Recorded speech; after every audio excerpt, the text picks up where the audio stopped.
Everyone ought to get familiar with this 2x2 grid, because its underlying logic is governing political sentiment in the United States. It explains what has happened domestically in response to the Iran war, and it will explain what will happen next to Trump's polling numbers, following yet another turbulent moment in US politics. Indeed, the latest iteration of this comes from last night's scheduled White House Correspondents' Dinner, or at least planned dinner. It was interrupted by an alleged shooter, whom everyone suspects, without confirmation for now, was attempting to assassinate President Trump.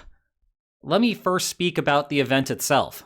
The Correspondents' Dinner is an annual gala that takes place at the Washington Hilton.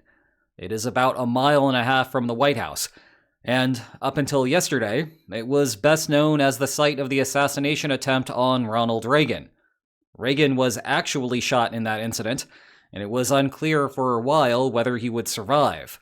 It also hosts the American Political Science Association's annual conference whenever it cycles through Washington, D.C., so I have been there many times in my life.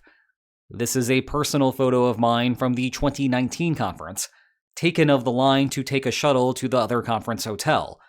You can see a plaque at a sharp angle that marks the Reagan assassination attempt.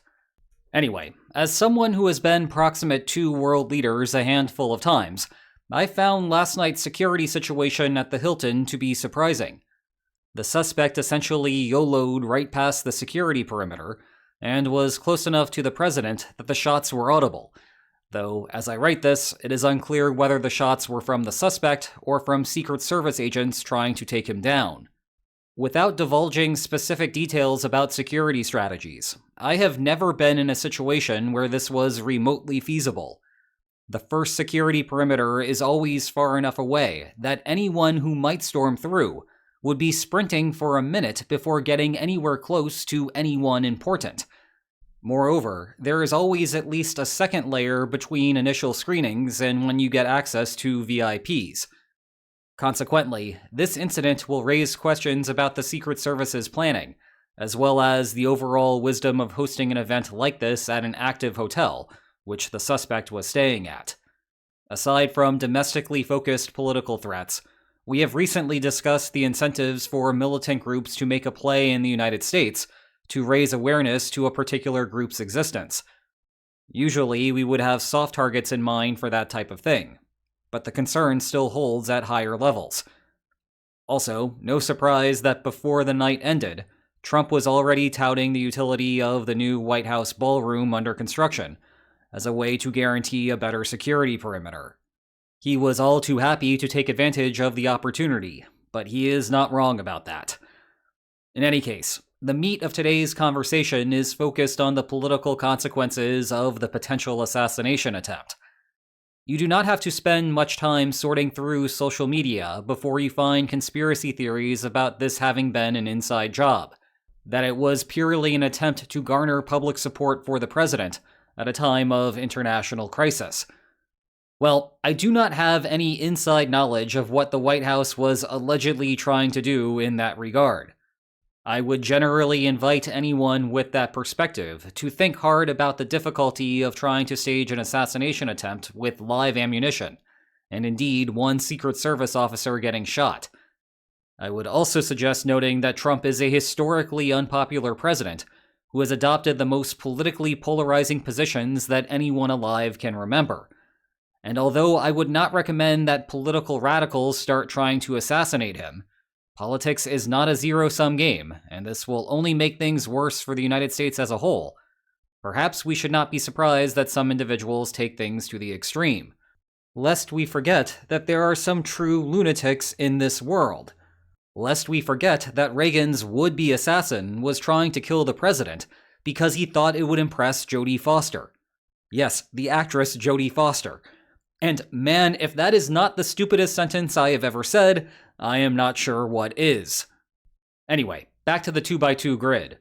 This is something that we have been looking at since the United States was staging an armada outside of Venezuela, which indeed culminated in the arrest of Venezuelan President Nicolas Maduro.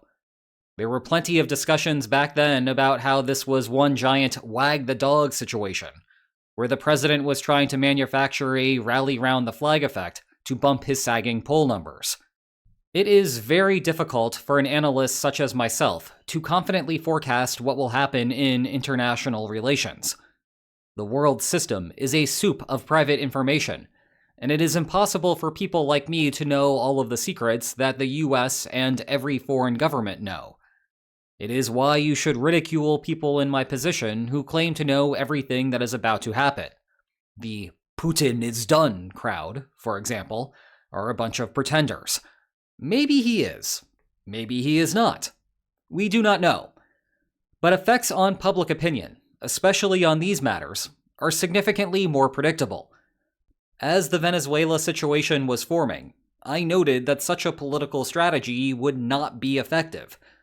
Sure enough, despite a militarily brilliant operation to arrest Maduro, basically the American public did not care. Polls either showed no change, or any difference remained in the margin of error, even though, again, the operation was a massive success from a military perspective, and it removed a leader that many former presidents had tried unsuccessfully to remove via less aggressive means. And the reason, once more, is this 2x2 grid. A successful rally round the flag needs to convert non-supporters into supporters. The mechanism by which that happens is that individuals who do not support the president, but trust the president, switch their former position. Maybe they do not trust the president, but they still trust the office and the position. And when they see a crisis, they want to lend their support to empower the United States government to take the appropriate action. It is rare for theories of international conflict to yield meaningful testable hypotheses, which we can then confirm in the data. But this is one of them. The extent of rallies is, in fact, capped by trust in government. That is why we can be more confident with predictions here, as opposed to, say, exactly when a settlement between Ukraine and Russia will take hold. People pretending to be game theorists say that they can predict the future, and, unfortunately, some of the public have bought into that. True game theorists know that the discipline tells us that it is impossible to predict the future, at least in most meaningful strategic interactions.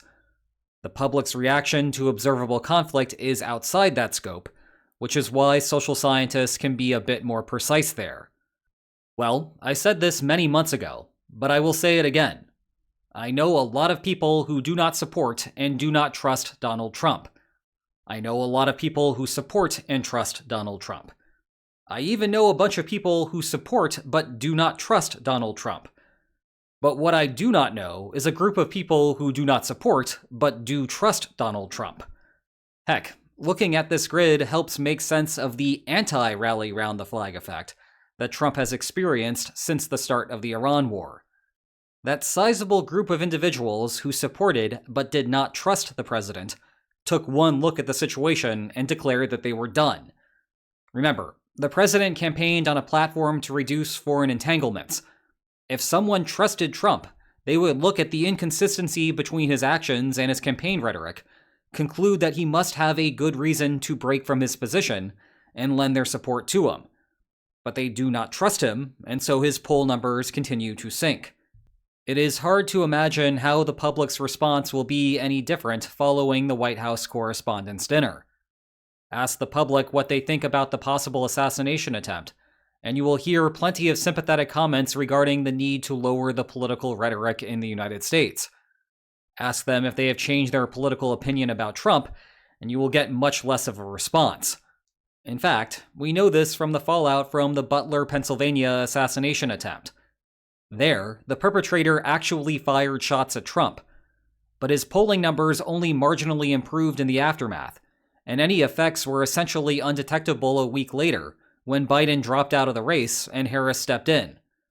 It is a cute historical story to retrospectively say that Butler sealed the November win for Trump. But the alternative hypothesis is that all Americans care about is affordability, and the Biden administration dropped the ball there. And the nicer feature of this alternative hypothesis is that it also explains what is happening in American politics today. The public hates the Iran war because it is causing gas prices to spike, which will have larger spillover effects on inflation. The assassination story is a nice political excuse, because it makes the Democrats' loss look like it was completely out of their control. But it is the wrong lesson to learn if you want to remain competitive in future elections. One final note here. Rallies round the flag are not the only benefits that leaders can get from the initiation of a crisis. Every breaking news story that captures the public's attention diverts the media's attention away from examining other, files of note. Same thing with Congress launching its own investigations. Thus, to answer today's central question about whether this will increase Trump's polling numbers, the answer is no, at least not meaningfully. Will it still have positive effects for him? Maybe. That is all for me today. Friendly reminder that I have an ongoing series over on Lines on Maps Extra, where I spend 8 minutes answering important questions that you guys have for me. Check it out. And if you enjoyed today's video, then please like, share, and subscribe, and I will see you next time. Take care.